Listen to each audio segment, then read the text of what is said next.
ആറടിക്കാരൻ 2 പശുക്കളെ പീഡിപ്പിക്കാൻ ശ്രമിച്ചതായി വാർത്ത. തൃശ്ശൂരാണ്. തൃശ്ശൂർ കൊറ്റിക്കൽ സുധീഷിൻ്റെ ഫാമിലാണ് ഈ സംഭവം. ആ ഫാമിൽ രാത്രി 6 അടി പൊക്കമുള്ള ഒരാൾ അവരുടെ പശുക്കളുടെ അടുത്ത് വന്നു. അയാൾ നഗ്നനായിരുന്നു. പശുക്കളെ പീഡിപ്പിക്കാൻ ശ്രമിച്ച സമയത്ത് അതിനടുത്ത് വെച്ചൊരു അലുമിനിയം പാത്രം താഴെ വീണു. താഴെ വീണ ശബ്ദം കേട്ട് കറവക്കാരൻ എഴുന്നേറ്റു. അലുമിനിയം പാത്രം താഴെ വീണപ്പം കറവക്കാരൻ എഴുന്നേറ്റ് നോക്കിയപ്പോൾ ഒരു 6 അടിക്കാരൻ നിൽക്കുന്നു, നഗ്നനാണ്. പശുവിനെ മോഷ്ടിക്കാൻ വരുന്നയാൾ എന്തിനാണ് നഗ്നനായിട്ട് വരുന്നത് എന്ന് മനസ്സിൽ കൂടെ ആദ്യം പോയി കറവക്കാരൻ്റെ. പിന്നീട് നോക്കിക്കഴിഞ്ഞപ്പോൾ ആണ് മനസ്സിലാകുന്നത് അയാൾ പെട്ടെന്ന് അവിടുന്ന് ഇറങ്ങി.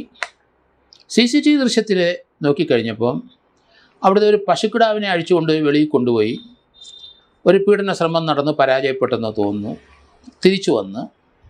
തിരിച്ചു വന്നിട്ടാണ് പശുക്കളെ 2നെ പീഡിപ്പിക്കാൻ ശ്രമിച്ചത്. ഇതെല്ലാം CCTV ദൃശ്യത്തിനകത്ത് വ്യക്തമായി കാണാം.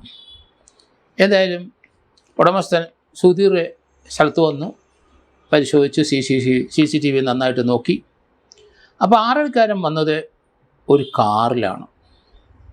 അയാൾ ഇതിനടുത്ത് കാറിൽ വന്ന് 6 പശുത്തൊഴുത്തിനടുത്ത് നിർത്തിയിട്ട് ഇയാൾ അകത്തോട്ട് ഇറങ്ങിപ്പോകുന്നത് കണ്ടു. കാറിലെ ഡ്രസ്സ് മാറി വെച്ചിട്ടാണ് ഇയാൾ ഇറങ്ങിയത്.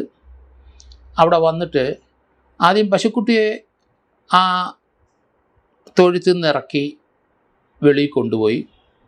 ആ ശ്രമം പരാജയപ്പെട്ടെന്ന് തോന്നി വീണ്ടും അയാൾ കയറി വന്നു. എന്നിട്ടാണ് വലിയ പശുക്കളെ പീഡിപ്പിക്കാൻ ശ്രമിച്ച്. ആ ബഹളത്തിനിടയ്ക്കാണ് അലുമിനിയം പാത്രം താഴെ വീണത്. അപ്പം കറവക്കാരൻ ഉണർന്നത്.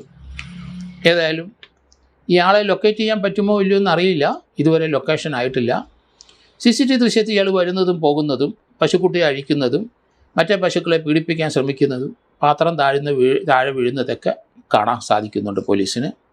ഏതായാലും അത് ആരാണ് എന്ന് പോലീസ് കണ്ടുപിടിക്കും എന്നാണ് എനിക്ക് തോന്നുന്നത്. ഇയാൾ അല്പം സാമ്പത്തികമുള്ള ആളാണെന്ന് തോന്നുന്നു. ഇയാൾ കാറിലാണ് ഈ പീഡനത്തിന് വരുന്നത്. എന്തായാലും ഇതിനെ സംബന്ധിക്കുന്ന കേസ് തൃശ്ശൂർ രജിസ്റ്റർ ചെയ്ത് ഇയാളെ കണ്ടെത്തും. അധികം താമസിക്കാതെ നമുക്ക് ആളെ മനസ്സിലാവും എന്ന് കരുതുന്നു. നമ്മൾ ഇതുപോലെ ഒരു സംഭവം എറണാകുളത്തെ നമുക്കറിയാം ജിഷ കേസിനകത്ത് നമ്മൾ ശ്രദ്ധിച്ചിട്ടുണ്ട്. ജിഷ കേസിനകത്ത് അവിടെ ജിഷയെ പീഡിപ്പിച്ച് കൊല്ലുന്നതിന് മുമ്പ് അതിനടുത്ത് 1-2 മൃഗങ്ങളെ മറ്റേ പീഡിപ്പിച്ചതായിട്ടൊരു വാർത്തയൊന്നുണ്ടായിരുന്നു. ആ പീഡനത്തിന് വിധേയനായാളെ അറസ്റ്റ് ചെയ്തു. അയാളൊരു ഇന്ത്യക്കാരനായിരുന്നു. അയാളെ അറസ്റ്റ് ചെയ്ത് റിമാൻഡ് ചെയ്തു. അയാൾ ജാമ്യത്തിൽ പോയി. അയാളെ തന്നെയാണ് ജിഷയെ പീഡിപ്പിച്ചെന്നാണ് ആ കേസിനകത്ത് പിന്നീട് കണ്ടെത്തിയത്. അത് എത്രത്തോളം ശരിയാണ് എന്നതിനെപ്പറ്റി തർക്കം അന്നും ഇന്നും ഉണ്ട്. അതിൻ്റെ പ്രതിയെ നമുക്കറിയാം. അയാളെ ക്യാപിറ്റൽ പണിഷ്മെൻറ്റ് തൂക്കാൻ വിധിച്ച് ജയിലിലിട്ടിട്ടുണ്ട്. ഏതായാലും വളരെ ക്രൂരമായ ആ കൊലപാതകം ചെയ്തത് ഇതുപോലെ അതിനടുത്തുള്ള 2 മൃഗങ്ങളെ പീഡിപ്പിച്ച വ്യക്തി തന്നെയാണ് എന്നാണ് അന്ന് വന്ന വാർത്തകൾ.